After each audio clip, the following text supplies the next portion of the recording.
اگلا سوال ہے، میرے ساتھ اکثر اوقات ایسا ہوتا ہے کہ جب میں نماز پڑھتا ہوں تو 1 یا 2 رکعتوں کے بعد شیطان مجھے شک میں ڈال دیتا ہے کہ تم نے اتنی رکعتیں پڑھی ہیں نہ کہ اتنی، اور یوں مجھے ہر نماز کے اینڈ پر سجدہ سہو کرنا پڑتا ہے۔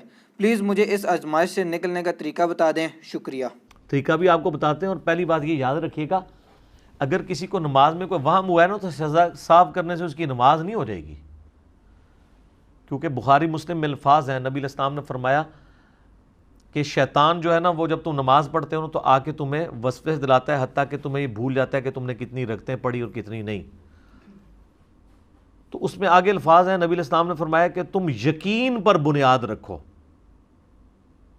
اور اینڈ پہ 2 سجدے کر لو۔ تو یقین پہ کیسے بنیاد ہوگی؟ اگر مجھے یہ شک پڑ جائے کہ میں نے 3 پڑھی ہیں یا 4، تو یقین کس کا ہے؟ 3 کا۔ 3 یا 4 میں جب شک پڑا تو یہ تو نہیں کہ میں نے 2 پڑھی ہوگی، 3 کا ہو گیا نا۔ تو آپ یہ سمجھے میں نے 3 پڑھی ہیں۔ بخاری مسلم کے الفاظ ہیں، اگر تم نے نماز جتنی شیطان نے تمہیں یعنی جو وسوسہ دلایا ہے وہ وسوسہ ہی تھا، تو یہ تمہارے جو اینڈ پہ تم ایسا کرو کہ اینڈ پہ 2 سجدے کر لو سہو کے، وہ تمہاری پوری نماز کو جفت کر دیں گے۔ اگر تم نے 4 کی بجائے 5 پڑھ لیجیے، اور اگر آپ نے 4 پڑھے تھے تو یہ 2 سجدے شیطان کو ذلیل کر دیں گے۔ اس کے لیے سجدہ سہو کے 5 طریقے احادیث کے اندر آئے ہیں۔ سب سے آسان طریقہ یہی ہے کہ سجدہ کرنے سے پہلے، جو بخاری مسلم میں آتا ہے، تشہد جب پورا مکمل ہو جائے آپ کا، سلام پھیرنے سے پہلے 2 سجدے کریں، پھر دوبارہ بیٹھیں اور تشہد پڑھے بغیر ہی دونوں طرف سلام کر دیں، یا آپ 2 طرف سلام پھیر چکے ہیں اس کے بعد 2 سجدے کریں پھر آپ بیٹھ جائیں، اس کے بعد سلام پھیرنے کی ضرورت نہیں۔ اور تیسرے طریقے میں دونوں طرف سلام بھی ہے، تشہد والا بھی ہے، میرے علیحدہ سے کلپ ہے، مسئلہ 92 ریکارڈڈ ہے۔ سب سے آسان طریقہ یہ ہے کہ آپ نے سلام پھیرنے سے پہلے 2 سجدے کرنے اور پھر بیٹھ کے ساتھ ہی دائیں بائیں سلام پھیر دینا ہے، تو آپ کی نماز ہو جائے گی۔ لیکن اگر آپ کو بالکل ہی کوئی پتہ نہیں ہے تو سر نماز ہی آپ نے دوبارہ پڑھنی ہوگی۔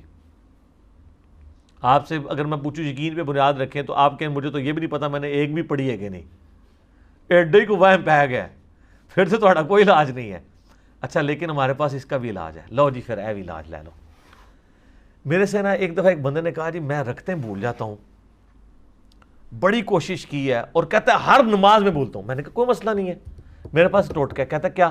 میں نے کہا جب آپ نماز پڑھنے لگے نا، اپنے سامنے اپنا نا اسمارٹ فون کا نا ویڈیو کیمرہ آن کر لیا کریں۔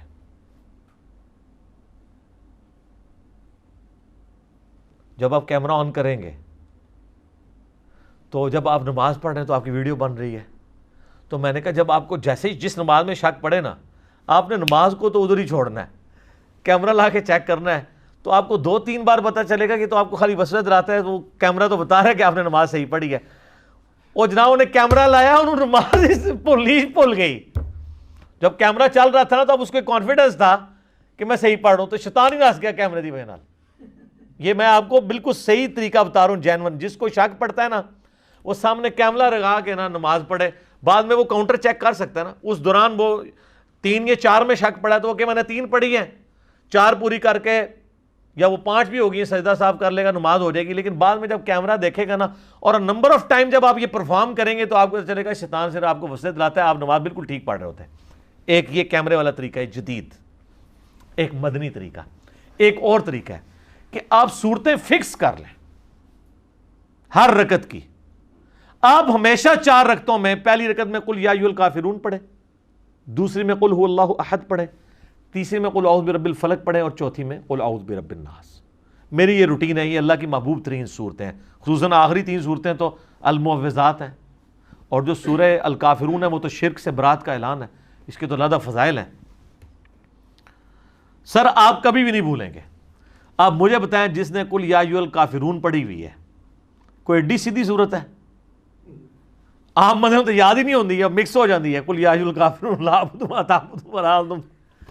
جس نے یہ پہلی رکعت میں پڑھی ہوئی ہے نا، اگر دوسری رکعت میں وہ جا کے سوچتا ہے نا کہ میں نے پتہ نہیں پہلی پڑھی ہے کہ نہیں، جناب وہ 14 طبق روشن ہون کے کہ بھائی قل یا ایھا الکافرون پڑھی ہے، حالے تک دماغ وچ گونجدی پئی ہے، کیونکہ صورت ہی ایسی ہے۔ اچھا دوسری میں آپ پڑھیں سورہ اخلاص۔ سورہ اخلاص تو اتنی آسان ہے، جب آپ نے پڑھی ہوگی نا قل ھو اللہ احد، اس سے تو ہمارا شغف ہی ایسا ہے۔ تیسری رکعت میں جا کے نا آپ کہ دماغ میں بھی ہوگا یار سورہ اخلاص میں نے پڑھی ہے، ٹھیک ہے. پھر تیسری میں جائیں گے تو قل اعوذ برب الفلق، یہ بھی ایک یونیک صورت ہے. تو اس طریقے سے بھی آپ کو نا یہ مسئلہ حل ہو جائے گا. اچھا بعض لوگ سجدے بھول جاتے ہیں، پتہ نہیں ایک کیتا ہے کہ دو کیتے ہیں. آسان سا حل ہے کہ آپ یقین پہ بنیاد رکھیں. اگر آپ کو نا ایک یا دو آپ کے میں نے ایک ہی کیے ہیں، ایک اور کرتے ہیں تو تیسرا ہی ہوگا نا. اینڈ پہ سجدہ صاحب کر لیں. سجدہ صاحب بہرحال ہر کیس میں کرنا ہوگا کیونکہ وہ شیطان کو ذلیل کرنے کے لیے نا. بعض لوگ کہتے ہیں جی وہ ہر نماز میں ایسا ہوتا ہے. یہ جناب ان کے ساتھ ہوتا ہے جو دو سجدوں کے درمیان والی تسبیحات نہیں پڑھتے.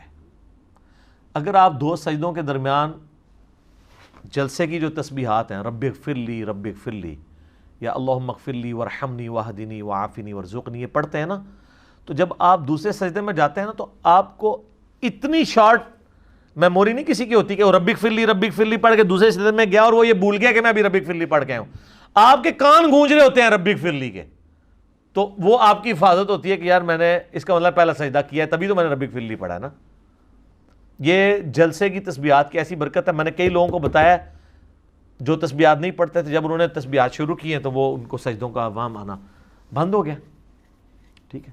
باقی اگر کسی کوئی بھول گیا ہے، تشہد درمیان والا رہ گیا ہے، کوئی مسئلہ نہیں، اینڈ پہ سجدہ صاحب کریں. اس کے لیے تو تشہد بھی دوبارہ پڑھنے کی ضرورت نہیں، وہ بھی حدیث بخاری مسلم میں موجود ہے. نبی علیہ السلام بھی بھول گئے تھے، آپ نے ایک دفعہ 5 رکعتیں پڑھا دی تھی زور کی، ایک دفعہ 3 پڑھا دی تھی.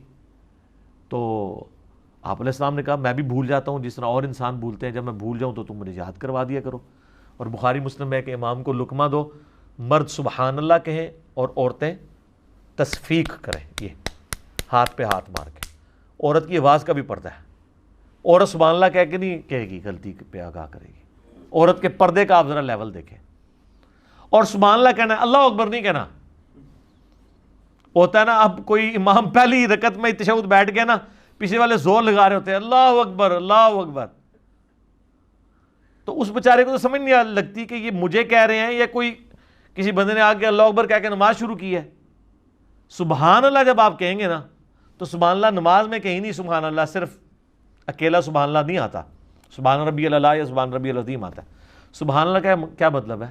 اللہ غلطیوں سے پاک ہے، مراد یہ کہ تو نے غلطی کی ہے، یہ اس کی حکمت ہے. سبحان اللہ کہہ کے آپ غلطی سے آگاہ کریں. اور یہ یاد رکھیے گا درمیانہ تشہد کسی کا چھوٹ گیا ہے اور وہ چلا گیا نا قیام میں، تو اب سنت یہ ہے کہ نبی علیہ السلام فرمایا جب قیام میں پہنچ جاؤ نا پھر واپس آنے کی ضرورت نہیں ہے، پھر سجدہ صاف کرو. کئی بیچارے قیام سے اس کو گھسیٹ کے واپس درمیان والے تشہد میں لے آتے ہیں، یہ خلاف سنت ہے کیونکہ نبی علیہ السلام منع فرمایا. سجدہ صاحب کے اوپر ایک پورا چیپٹر ہے مشکات کی پہلی جلد کے اندر، اگر آپ وہ دیکھیں یہ ساری حدیثیں آپ کو مینیجیبل فارم میں مل جائیں گی. لہذا زیادہ ان چکروں میں نہ پڑا کریں. لوگ اس طرح کے معاملات میں پڑے رہتے ہیں، ایسے ایسے وسوسوں کا شکار ہوتے ہیں، اور بعض لوگ اپنی تجوید ہی ٹھیک کرتے رہتے ہیں، آدھا گھنٹہ نماز ہی پڑھتے رہتے ہیں. اتنا زیادہ وہم میں نہ پڑیں. بعض اوقات یہ چیزیں شیطان کی طرف سے اس لیے ہوتی ہیں کہ تاکہ آپ پہ عبادت ہو جائے مشقت والی اور آپ عبادت ہی چھوڑ دیں. تو اس طرح کے کام نہیں کرنے چاہیے. چیزوں کے سلوشنز کی طرف جانا چاہیے. علماء سے رابطہ کریں، اہل علم آپ کو بتائیں گے کہ اس کا یہ حل ہے. کئی لوگ وضو کے معاملے میں بہت زیادہ وہم کرتے ہیں، 3 بالٹیاں لگا دیتے ہیں، وضو ہی ان کا ختم ہوتا ہے. تو یہ کام نہیں کرنا چاہیے اس معاملے میں. یعنی بالکل آپ ایکسٹریم پہ نہ چلے جائیں، یہ آپ کے لیے پھر شیطان کی پیروی والا معاملہ بن جائے گا. شیطان کی یہ پیروی، شیطان چاہتی ہے کہ آپ یہ حرکتیں کرنا شروع کر دیں.